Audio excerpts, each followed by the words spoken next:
The morning briefing in the war room of the Hegemony flagship felt like any other routine meeting. Admiral Thane sipped his bitter kala tea while reviewing star charts that showed another successful week of conquest. 12 sectors had fallen to the Empire in the past month, their populations now serving the greater glory of the Hegemony. The conference table buzzed with quiet conversations as his officers discussed supply lines and troop rotations with the casual ease of professionals who had done this thousands of times before. Intelligence Officer Krex entered the chamber carrying a datapad, his scaled features showing the same bored expression he wore when delivering reports about primitive civilizations. The reptilian alien had catalogued over 300 conquered worlds, and each new discovery seemed to blur together in an endless parade of inferior species that surrendered after seeing the might of Imperial fleets. "Admiral, we have located another target in Sector 7, Krex announced, activating the holographic display above the table. A small blue and green planet appeared, rotating slowly as data streams scrolled past showing atmospheric composition and basic technological readings. The inhabitants call their world Earth, population approximately 8 billion. They have achieved basic chemical propulsion and primitive satellite networks." The gathered officers barely glanced at the display. Primitive chemical rockets were the mark of a species that had barely left their homeworld, let alone developed any meaningful defense capabilities. Several commanders returned to their previous conversations while others checked their personal communication devices. "Military assessment?" Thane asked, following standard protocol even though the answer was always the same. "Minimal threat level. They possess no energy weapons, no shield technology, and no faster-than-light travel capabilities. Recent intelligence suggests they have only recently formed a unified planetary government. Their largest military vessels are crewed spacecraft that rely on explosive chemical reactions for propulsion." Krex paused to consult his datapad. Standard subjugation protocols should result in immediate surrender upon first contact with Imperial forces. Admiral Thane nodded absently, already planning the post-conquest administrative details in his mind. The humans would be integrated into the Empire's workforce, their planet strip-mined for resources, and their system would become another way station for Imperial fleets. It was a process so routine that it required minimal attention from senior command staff. "Deploy Battle Group 7, he ordered without looking up from his tea. 300 vessels should be more than sufficient for surrender negotiations. The decision reflected standard Imperial doctrine for primitive civilizations. 300 warships represented overwhelming force against any species that had not developed energy-based weaponry or defensive shield systems. Most civilizations surrendered immediately upon witnessing such a display of power, recognizing the futility of resistance against the might of the hegemony. Battle Group 7 consisted of experienced crews, who had overseen dozens of successful conquests. Commander Yix, a tentacled being from the oceanic world of Hydros, led the formation with the confidence of someone who had never encountered meaningful resistance from primitive species. His ships carried the standard surrender demand broadcasts in over 400 languages, ready to offer the humans the same choice given to every other conquered world: submit peacefully and serve the Empire, or face complete annihilation. The journey to the human system took 3 standard days at hyperspace cruising speed. During the transit, Battle Group 7 conducted routine training exercises and equipment maintenance. The crew quarters buzzed with conversations about shore leave and promotion opportunities, as most conquests were completed within hours of arrival. Some officers even placed bets on how quickly the humans would surrender once they detected the Imperial fleet approaching their world. When the battle group dropped out of hyperspace at the edge of the solar system, long-range sensors immediately detected the primitive human spacecraft in orbit around their planet. The vessels appeared to be crude constructions of metal and ceramic materials, powered by chemical combustion engines that produced massive thermal signatures. Their weapon systems consisted primarily of kinetic projectiles and primitive, explosive devices that posed no theoretical threat to Imperial shields and armor. Commander Yix activated the standard surrender broadcast, transmitting the message toward the human world on all known communication frequencies. The message was simple and had proven effective on hundreds of previous conquests. Surrender immediately and accept peaceful integration into the hegemony or face the complete destruction of their civilization. Most species responded within minutes, often with frantic acceptance of imperial terms. The humans did not respond for over an hour. When they finally transmitted a reply, it consisted of a single word that universal translators rendered as a negative response. The message was brief and transmitted from multiple locations across their planet simultaneously, suggesting that their primitive government had somehow coordinated a unified rejection of imperial terms. Commander Yix waited another hour before broadcasting the surrender demand again, assuming that the humans had not fully understood the implications of their response. Primitive species often required time to comprehend the vast difference in technological capabilities between their forces and imperial fleets. The second broadcast included visual displays of imperial firepower and detailed scans of human defensive capabilities, clearly demonstrating the hopeless nature of any resistance. The human response arrived within minutes this time. Instead of words, they transmitted tactical data showing the positions and capabilities of every ship in battle. Group 7. The information was accurate down to individual weapon placements and shield generator locations, suggesting that human sensors were far more sophisticated than initial intelligence had indicated. The message concluded with another negative response and what translators interpreted as an invitation for the Imperial forces to attempt their conquest. Battle Group 7 moved toward the human world in standard attack formation, expecting to overwhelm the primitive defenders through sheer superiority of numbers and technology. The human fleet moved to intercept, consisting of barely 200 small craft that should have posed no meaningful threat to Imperial warships. What followed would be remembered as the first true shock the hegemony had experienced in over a century of galactic conquest. The humans fought like no species the Empire had ever encountered. They used their primitive chemical rockets not as weapons platforms, but as projectiles themselves, ramming Imperial vessels at incredible speeds while their crews remained aboard until the moment of impact. They coordinated attacks with precision that suggested military experience far beyond what their technology level should have allowed. Most disturbing of all, they never retreated, never attempted to negotiate, and never showed any sign of fear even as their forces were systematically destroyed.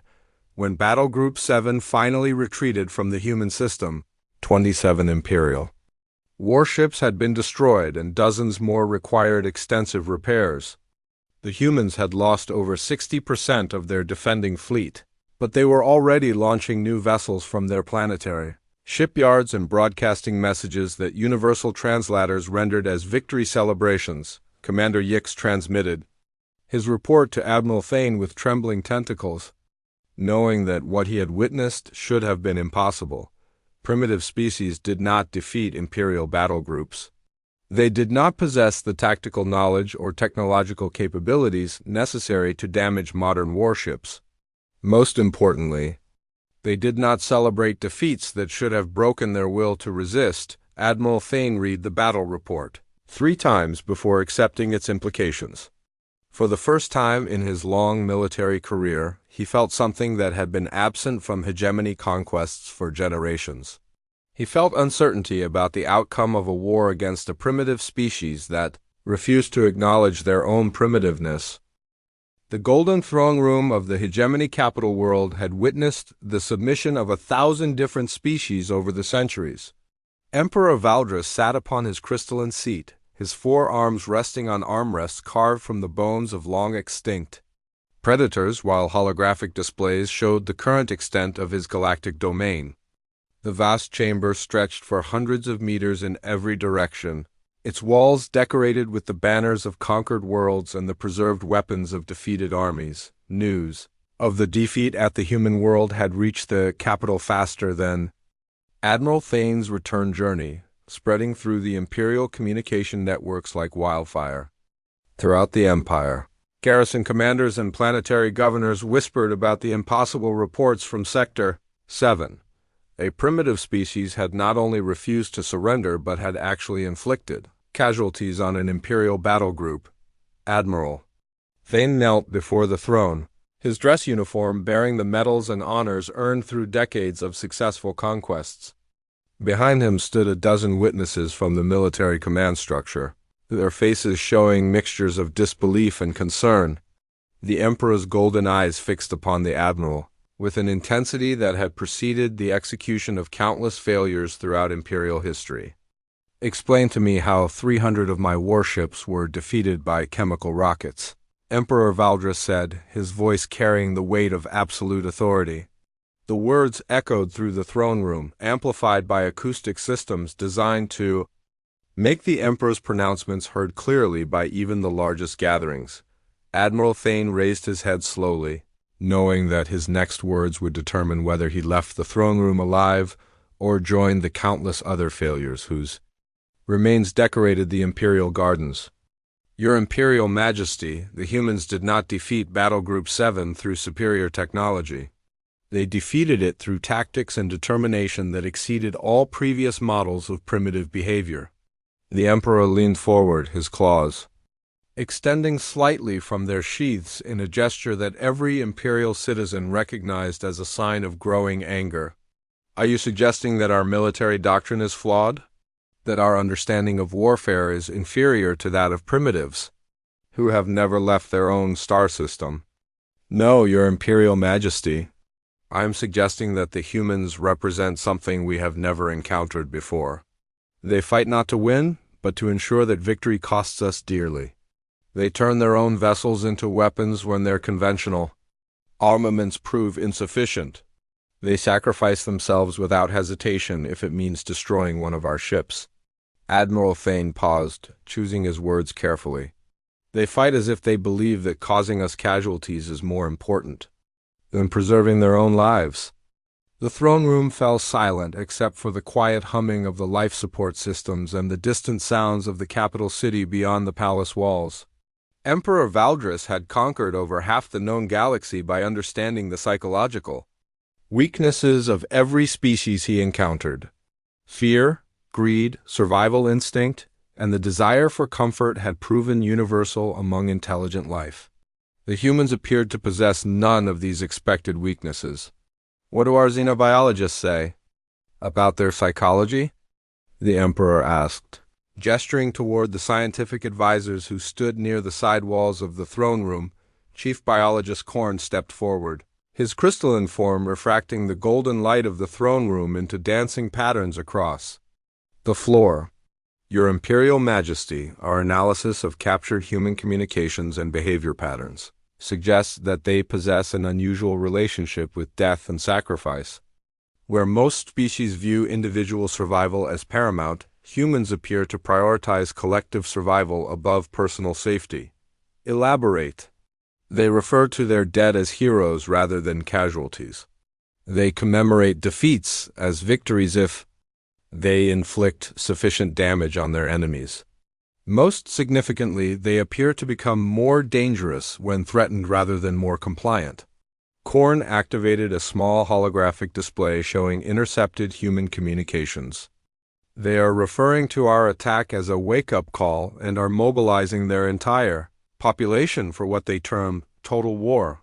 General Zethic, commander of the Imperial Guard, stepped forward with his characteristic aggressive posture. Your Imperial Majesty, these psychological quirks are irrelevant. No primitive species can withstand the full might of Imperial forces. Deploy the 7th Fleet and end this embarrassment before it spreads to other sectors. The suggestion made tactical sense according to everything the hegemony understood about warfare and galactic politics. The 7th Fleet consisted of 5,000 warships, enough firepower to sterilize entire star systems if necessary. More importantly, a decisive victory would demonstrate to other potential rebels that the defeat of Battle Group 7 had been a fluke rather than a sign of Imperial weakness. Emperor Valdris considered the options while studying the tactical displays showing the human star system.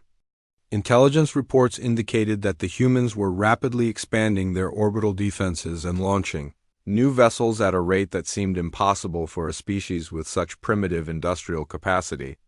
More disturbing were the energy signatures, suggesting that human technology was advancing at an unprecedented pace. "Deploy the Seventh Fleet," the Emperor commanded. "But I want complete documentation of human tactics and capabilities. If they possess some unknown advantage, I want it identified and countered before this situation spreads to other worlds." Admiral Thane rose from his kneeling position, relief evident on his features despite his attempts to maintain military composure. "Your Imperial Majesty, should the fleet attempt to capture human specimens for study or simply proceed with standard extermination protocols? Capture what you can, but do not allow concern for prisoners to compromise the mission. The humans have demonstrated that they do not respond to conventional pressure. Make it clear to them that continued resistance will result in the complete destruction of their species." The Seventh Fleet departed from the Imperial Naval Base at Kronos Station 3 days later under the command of Admiral Kor, a veteran officer who had overseen the conquest of 7 different star systems. The fleet represented one of the largest single formations ever deployed against a primitive civilization, consisting of advanced battleships, heavy cruisers, fighter carriers, and support vessels equipped with the latest Imperial technology. The journey to the human system took 2 weeks at maximum hyperspace velocity. During the transit, Admiral Kor studied every available piece of intelligence about human capabilities and behavior patterns. The reports painted a picture of a species that defied every established model of primitive civilization development. Humans appeared to possess advanced manufacturing capabilities despite their primitive energy sources, sophisticated military organization despite their recent unification, and most puzzling of all, a complete willingness to accept massive casualties in exchange for inflicting minimal damage on their enemies. When the Seventh Fleet arrived at the human system, they found defenses that exceeded even the most pessimistic Imperial projections. The humans had constructed massive orbital platforms around their homeworld, armed with weapons that analysis suggested were significantly more powerful than anything they had possessed during the first battle. More concerning were the energy readings indicating that human spacecraft were now equipped with basic shield generators and improved propulsion systems. The battle for the human homeworld lasted 6 days and resulted in losses that shocked the Imperial command structure. The humans deployed over 1,000 defending vessels, fighting with the same suicidal determination that had characterized their first engagement with Imperial forces. They used their orbital platforms as massive kinetic weapons, detonating them when Imperial ships moved too close. They employed their asteroid mining equipment as improvised mass drivers, hurling chunks of rock at Imperial formations with devastating effect. Most significantly, the humans demonstrated tactical flexibility that suggested they were learning from each engagement and adapting their strategies accordingly. They concentrated their fire on Imperial command ships, disrupting fleet coordination. They targeted shield generators and propulsion systems rather than attempting to penetrate heavy armor. They fought like a species that understood modern warfare, despite possessing technology that should have limited them to primitive tactics. When the surviving ships of the Seventh Fleet finally withdrew from the human system, over 2,000 Imperial vessels had been destroyed or disabled. The human losses were even higher, but intercepted communications revealed that they considered the battle a major victory. They were celebrating not because they had won, but because they had proven that the mighty hegemony could be hurt. Admiral Kor transmitted his final report to Emperor Valdris with hands that trembled from exhaustion and shock. The humans had revealed capabilities that should not have existed and demonstrated a willingness to sacrifice that exceeded all previous Imperial experience. Most disturbing of all, they showed no signs of being discouraged by their massive losses. Instead, they appeared to be energized by their ability to inflict casualties on Imperial forces. Emperor Valdris read the battle reports in the privacy of his personal chambers, surrounded by the accumulated wealth and power of half a galaxy. For the first time in his long reign, he felt something that had been absent from Imperial consciousness for generations. He felt genuine fear of a species that refused to acknowledge their own inferiority and seemed to grow stronger with each defeat they suffered. The deep research. Laboratories beneath the Imperial Palace had been designed to unlock the secrets of 1,000 different technologies and biological systems. Scientists from dozens of conquered worlds worked in sterile chambers analyzing everything from alien metallurgy to exotic energy sources. The facilities represented the pinnacle of imperial scientific achievement, equipped with instruments capable of examining matter at the atomic level and computers powerful enough to model entire star systems. Chief Analyst Korn moved through the corridors with uncharacteristic urgency, his crystalline form casting fractured reflections off the polished metal walls. Behind him walked a team of the Empire's most brilliant xenobiologists, military theorists, and technology specialists. They carried data crystals containing 3 months of intensive research into human civilization, technology, and military capabilities. The information they had discovered would fundamentally change Imperial understanding of warfare and galactic politics. The main analysis chamber contained holographic displays showing detailed breakdowns of human society, manufacturing, capacity, population distribution, and resource allocation. 3-dimensional models of human cities rotated slowly in the air, revealing industrial complexes that dwarfed anything the researchers had expected to find on a primitive world. Energy consumption patterns showed massive power generation capabilities that seemed inconsistent with their apparent technological limitations. The initial assumption was that humans possessed hidden technology, Korn explained to his assembled team, advanced manufacturing techniques or energy sources that explained their unexpected military performance. But after extensive analysis of captured materials and intercepted communications, we have discovered something far more disturbing.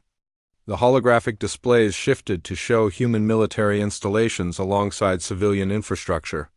The comparison revealed something that challenged fundamental imperial assumptions about how civilizations should be organized. The humans maintained vast civilian populations and industrial capacity that served no apparent military purpose, consuming resources that should have been dedicated to conquest and expansion. They were not fighting at full capacity, Korn continued. Our analysis indicates that human military forces represent less than 5% of their total population. The industrial facilities we observed during our attacks were primarily civilian manufacturing centers that had been temporarily converted to military production. Their actual wartime manufacturing potential appears to be several orders of magnitude greater than what they deployed against our forces. The assembled scientists exchanged glances of disbelief and growing concern. Every known civilization in the galaxy followed the same basic pattern of development, maximum resource allocation to military expansion, until reaching the limits of their technological capabilities. The humans appeared to have deliberately chosen a different path, maintaining enormous civilian populations and non-military infrastructure for reasons that made no tactical sense. But why would any species deliberately limit their military capabilities? Asked Dr. Vex, a specialist in comparative civilization studies. What possible advantage could be gained by maintaining such inefficient resource allocation? Korn activated additional displays showing human cultural and historical data gathered from intercepted communications and educational broadcasts.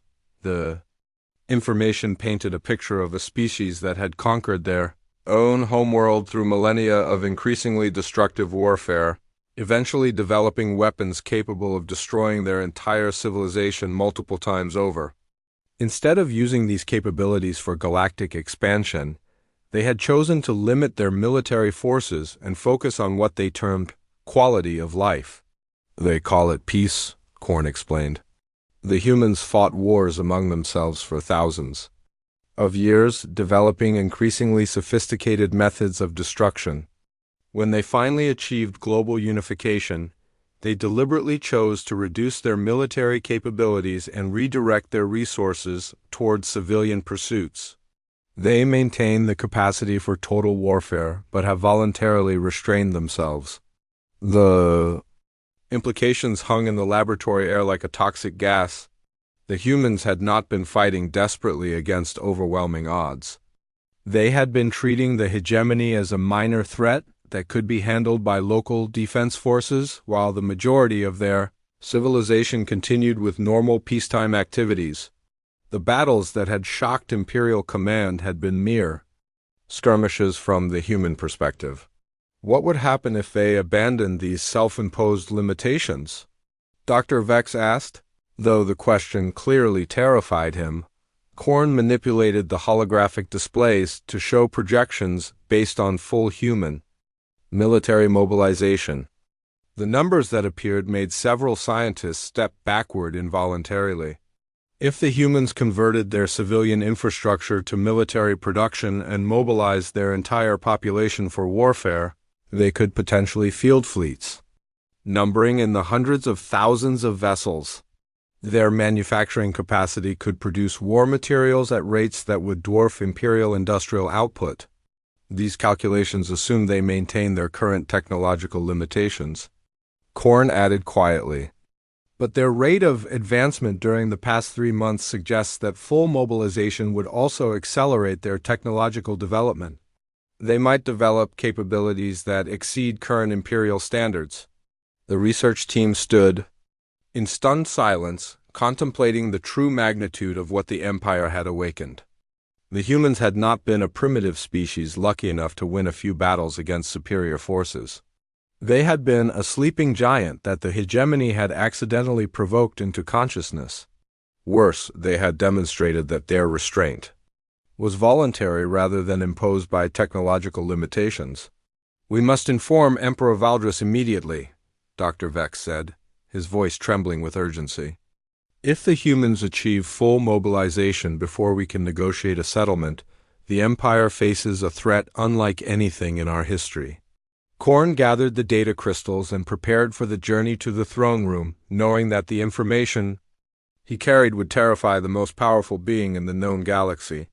The Empire had built its dominance on the assumption that primitive species could be easily conquered and integrated into imperial society.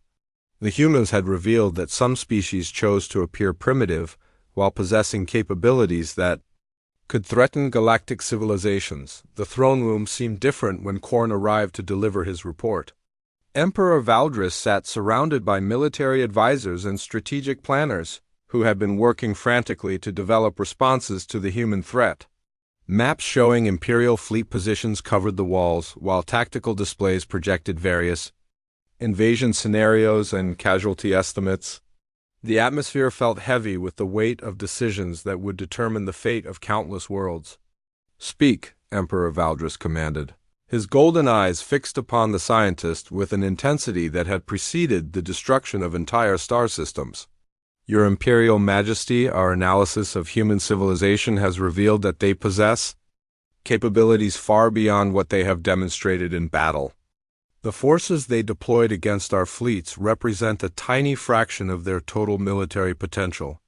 If they achieve full mobilization, they could field hundreds of thousands of warships and industrial capacity that exceeds imperial standards." The throne room fell silent, except for the quiet sounds of breathing and the distant hum of palace machinery.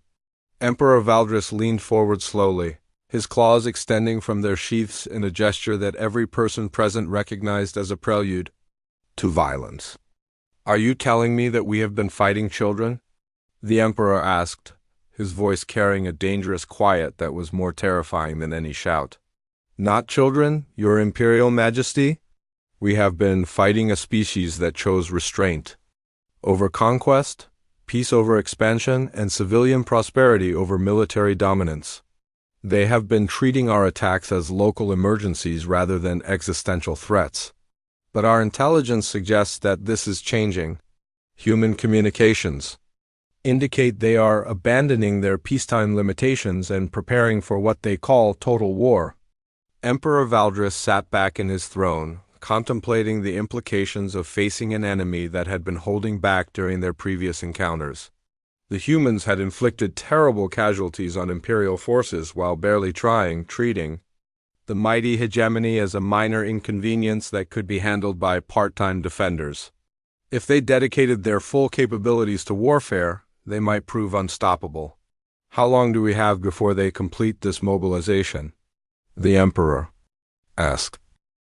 Based on their industrial capacity and organizational efficiency, possibly as little as 3 months, Horn replied. But Your Imperial Majesty, there may be an opportunity for negotiation.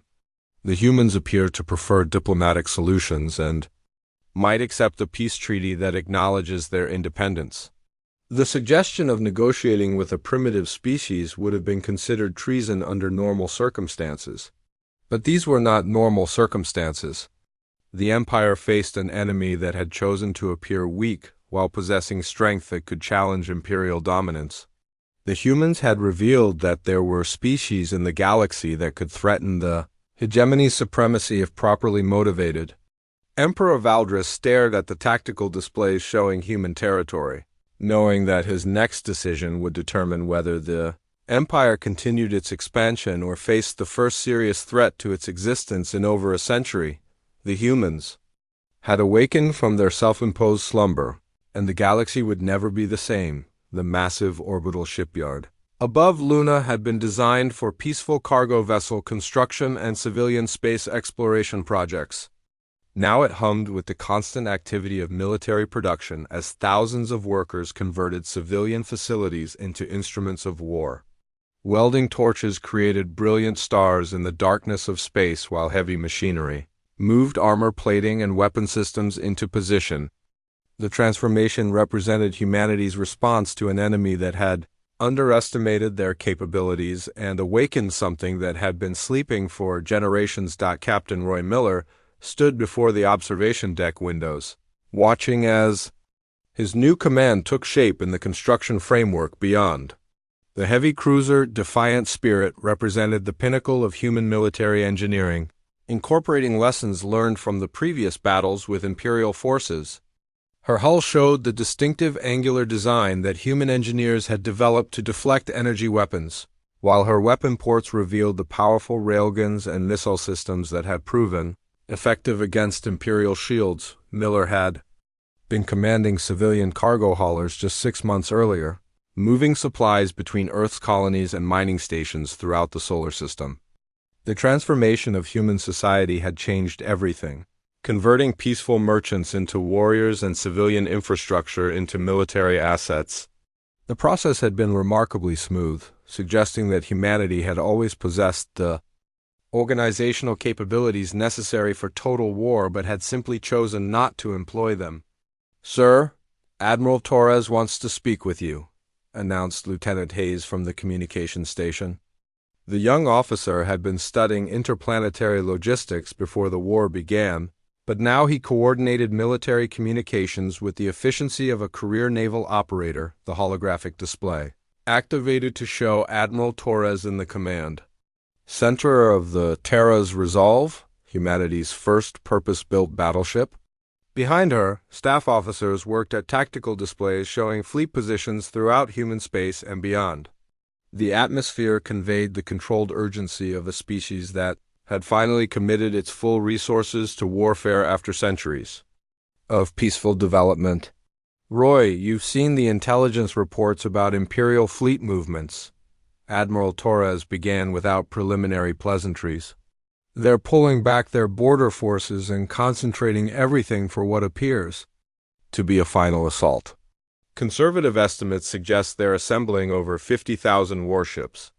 Miller nodded, having studied the tactical projections that showed the magnitude of the force the Empire was preparing to deploy against humanity.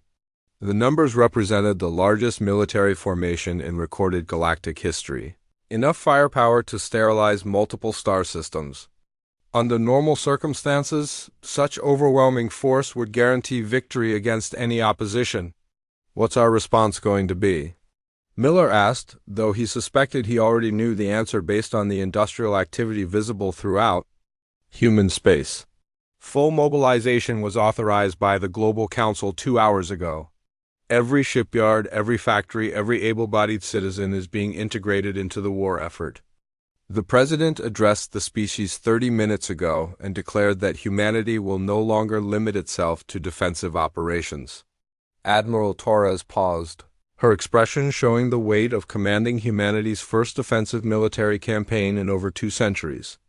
"We're going to show them what humans look like when we stop holding back." The announcement represented a fundamental shift in human civilization that would have been unthinkable just months earlier.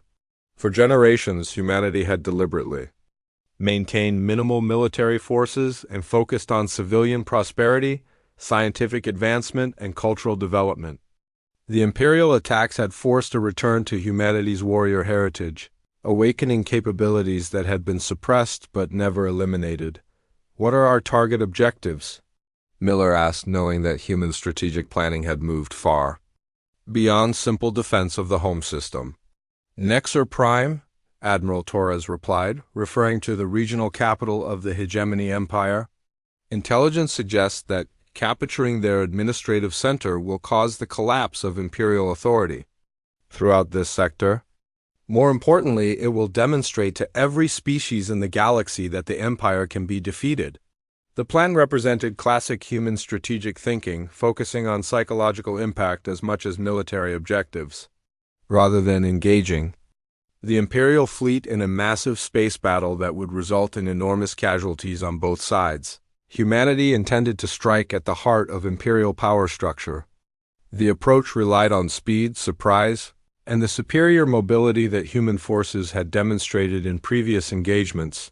Miller returned to his command responsibilities, overseeing the final stages of his ship's construction and crew training. The Defiant Spirit would carry a crew of 400 personnel, most of whom had been civilians before the Imperial attacks began. Teachers, farmers, engineers, and artists had transformed themselves into warriors with remarkable efficiency, suggesting that humanity's peaceful exterior had concealed military potential that even humans themselves had not fully understood. The transformation extended far beyond individual ships and crews. Throughout human space, massive industrial complexes that had produced civilian goods were retooling for military production. Asteroid mining operations that had supplied construction materials were now harvesting resources for armor plating and weapon systems. Scientific research stations that had studied cosmic phenomena were developing advanced military technologies at unprecedented rates. Most significantly, humanity's vast civilian population was demonstrating organizational capabilities that exceeded even optimistic projections. Volunteers worked 20-hour shifts in the shipyards without complaint. Retired military personnel returned to service with enthusiasm rather than reluctance. Entire communities reorganized themselves around supporting the war effort, contributing everything from manufacturing capacity to scientific expertise. "Sir, we're receiving surrender requests from 17 different Imperial worlds," Lieutenant Hayes reported from the communication station. "They're offering complete capitulation in exchange for protection from the Empire." The development revealed an unexpected consequence of humanity's military success. Species that had been conquered by the hegemony were learning that resistance was possible, and they were abandoning their imperial overlords in favor of alliance with humanity. The psychological warfare was proving as effective as direct military action, undermining imperial authority throughout their territory. "Forward those requests to Fleet Command," Miller ordered, "but maintain our offensive preparations. The Empire isn't going to give up without a fight." The Defiant Spirit completed her construction 3 days later, joining a human fleet that had grown to unprecedented size through the mobilization of every available resource. The assembled forces represented capabilities that humanity had possessed for generations but had chosen not to employ. Mining ships had been converted into heavy assault vessels. Passenger liners had been transformed into troop transports. Even civilian pleasure craft had been modified for military service. The fleet that departed human space for the imperial capital represented more than just military force. It carried with it the collective determination of a species that had chosen peace for centuries but remembered how to wage war when necessary. The humans had revealed their true nature not as primitive beings lucky enough to survive against superior opponents, but as descendants of warriors who had conquered an entire world and then chosen to limit their own power. Admiral Torres broadcast, A final message to the human fleet as they prepared to enter hyperspace for their assault on Nexer Prime. We didn't ask for this war, but we're going to finish it. The Empire made the mistake of thinking that our desire for peace meant we had forgotten how to fight. They're about to learn the difference between a species that cannot wage war and a species that chooses not to. The human fleet entered hyperspace with a precision that spoke of careful planning and superior coordination. Behind them, Earth continued its transformation from a peaceful world to the center of a military campaign that would reshape galactic civilization. The humans had awakened from their voluntary restraint, and the galaxy would discover what happened when a species that had mastered warfare decided to use those skills again. Miller watched the hyperspace vortex surround his ship, knowing that when they emerged at Nexer Prime, humanity would demonstrate capabilities that would shock even their own species. The transformation from cargo hauler to military commander reflected the larger change occurring throughout human civilization. They had been peaceful because they chose peace, not because they lacked the capacity for war. The Empire was about to discover the difference. The command bridge of the Imperial flagship, Eternal Dominion, had been designed to project absolute authority and control over the greatest military force in galactic history. Emperor Valdris stood before tactical displays showing the positions of 50,000 warships arranged in perfect formation around Nexer Prime, the regional capital that had served as the administrative center for hegemony operations in 12 different sectors. The assembled fleet represented the culmination of imperial military doctrine, concentrating overwhelming force to crush any conceivable opposition. Around the Emperor, his most trusted advisors and military commanders monitored communication channels and sensor readings with the confidence of professionals who had never experienced defeat. The final armada embodied everything the hegemony had learned about warfare during centuries of galactic conquest, equipped with the most advanced weapons and staffed by the most experienced crews in Imperial service. Long-range sensors are detecting hyperspace signatures at the edge of the system, reported Tactical Officer Nex from her position at the sensor control station. Multiple contacts emerging from faster-than-light travel. The announcement generated mild interest rather than concern among the bridge crew. Intelligence reports had suggested that human forces might attempt a desperate attack on the capital, but no primitive species could pose a meaningful threat to 50,000 Imperial warships. The humans had inflicted casualties during their defensive battles, but attacking a prepared Imperial fleet represented a completely different level of military challenge. "Display the contacts," Emperor Valdris commanded, expecting to see a small human fleet that could be easily destroyed as an example to other potential rebels throughout Imperial territory. The main tactical display activated to show the emerging human vessels, and the bridge fell silent as the scope of the human response became apparent. Instead of the few hundred ships that intelligence had predicted, wave after wave of human vessels continued materializing from hyperspace. The sensor readings showed no signs of the emergence pattern ending, with new contacts appearing every few seconds in a continuous stream that defied every projection about human military capabilities. Current count is 8,000 human vessels and climbing, Tactical Officer Nex reported, her voice showing the first signs of uncertainty. "Sir, they're not stopping. More hyperspace signatures are being detected throughout the system." Emperor Valdris stared at the display as the number of human ships continued increasing at a rate that should have been impossible for any civilization to achieve. The humans had revealed their true military capacity, demonstrating industrial and organizational capabilities that exceeded even the most pessimistic Imperial intelligence estimates. They had built a war machine that rivaled the accumulated might of an empire that controlled half the galaxy. 15,000 contacts now, Nex continued. Wait, make that 20,000. The emergence pattern is accelerating. The tactical implications became clear as the human fleet reached numerical parity with Imperial forces and continued growing.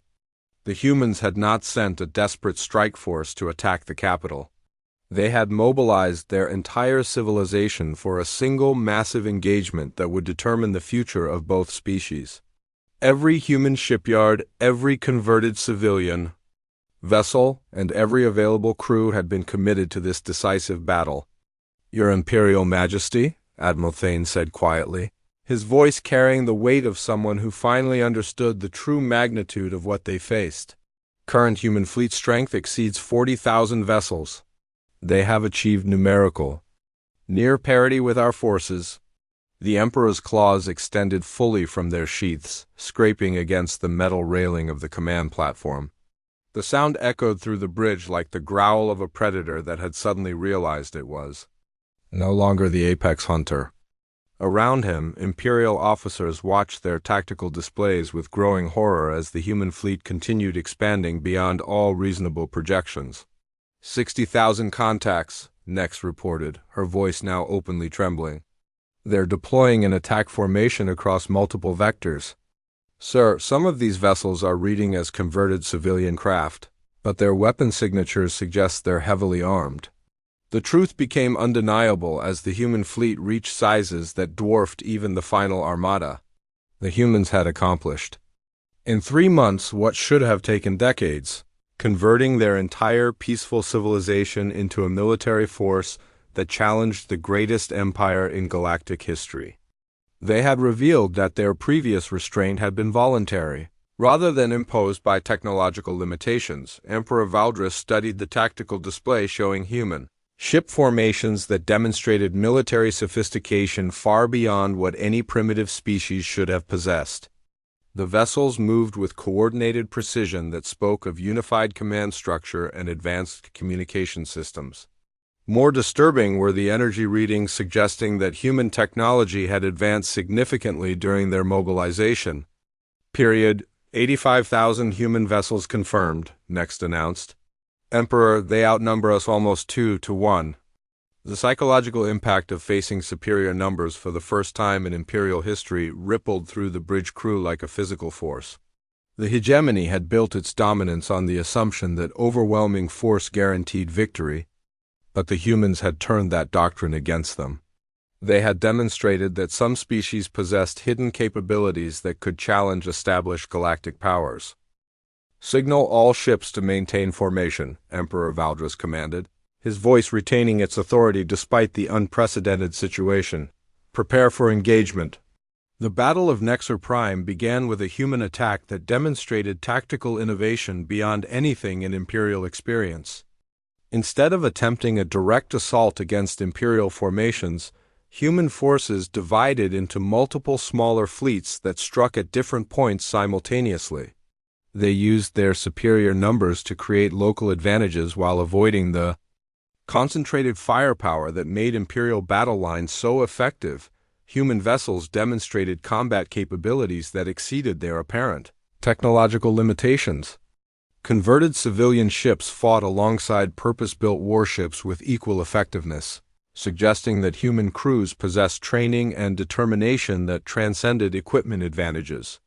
They employed tactics that turned their supposed weaknesses into strengths, using their smaller individual ships to outmaneuver larger Imperial vessels. Most significantly, the humans fought with the same suicidal determination that had characterized their defensive battles, but now backed by numbers that made their sacrificial attacks devastatingly effective.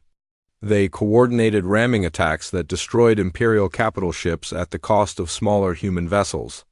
They used their damaged ships as improvised weapons, turning retreat into final acts of destruction. Casualties are approaching 20% across all fleet elements, Admiral Thane reported after 6 hours of continuous combat. The humans are maintaining their attack despite suffering similar losses. Sir, they appear to be willing to accept complete mutual annihilation, rather than retreat. The realization struck Emperor Valdris like a physical blow. The humans were not fighting to win a conventional victory. They were fighting to prove that the mighty hegemony could be challenged, that galactic empires were not invincible, and that some species would never accept subjugation regardless of the cost. Their willingness to face mutual destruction rather than surrender represented a form of warfare that the Empire had never encountered. Imperial casualties now exceed 30%, Thane continued. Human losses are similar, but they maintain numerical superiority. Your Imperial Majesty, at current attrition rates, both fleets will be completely destroyed within 8 hours. The tactical situation had become untenable for an empire that depended on projecting invincible strength. Even if the final armada achieved victory, the cost would be so enormous that imperial authority would collapse throughout their territory. Subject species would learn that the hegemony could be bled, that resistance was possible, and that the empire's military might was finite rather than infinite. Your Imperial Majesty, Admiral Thane said after another hour of devastating combat, we should consider surrender. The words hung in the bridge air like a toxic gas. In the entire history of the Hegemony Empire, no imperial force had ever surrendered to a primitive species. The concept violated every principle upon which imperial authority was based. But the alternative was mutual annihilation that would serve no strategic purpose and might trigger rebellions throughout imperial space. Emperor Valdris stared at the tactical display showing the systematic destruction of both fleets, knowing that his next decision would determine whether the Empire survived this encounter or collapsed into galactic irrelevance. The humans had demonstrated that they possessed not only the capability to challenge imperial forces, but the determination to accept any cost necessary to prove their point. Signal all ships, Emperor Valdris commanded, his voice heavy with the weight of ending an era of galactic history. Cease fire and prepare surrender protocols. The aftermath of the Battle of Nexer Prime transformed galactic civilization more rapidly than anyone had anticipated.